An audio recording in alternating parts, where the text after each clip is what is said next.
To be able to spin using your FABfiber Drop Spindle, you will need your FABfiber Drop Spindle, yarn, raw fiber, and scissors.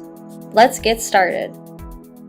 Begin by taking about 16 inches of your chosen yarn, double it over, and tie a knot in the loose end to make a loop. Place the loop around the dowel on the bottom of the spindle. Wrap the yarn over the top of the spindle, through one of the notches, and through the top of the hook. You are now ready to start spinning your raw fiber. To begin spinning with your FABfiber Drop Spindle, take a section of your chosen raw fiber and pre-draft your fiber. Pre-drafting is the process of pulling your raw fiber to ensure that all of the fibers are flowing in the same direction. This makes it easier to spin into yarn. Take one end of your raw fiber, pull it through the loop of your yarn attached to the hook, and fold it over on each other so that the fibers stick together. This way, the fiber won't fall off of your drop spindle. At this point, you can begin to spin the bottom dowel of your FABfiber Drop Spindle. The momentum of the spinning action will begin to spin your raw fiber into yarn. Make sure that when you're spinning your spindle, that you're always spinning in the same direction, otherwise it will unravel your yarn. As you spin, your yarn will begin to curl in on itself.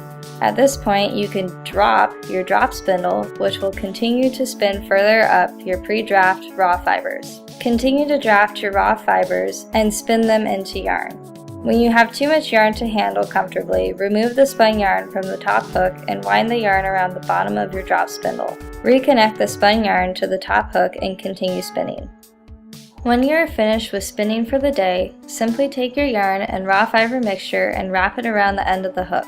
Once you run out of raw fiber to spin, you can either finish your yarn section or attach more raw fiber to the end of the piece. To use your hand-spun fibers in other projects, simply unwind the spun yarn from the bottom of the drop spindle and use it as you would normally use yarn.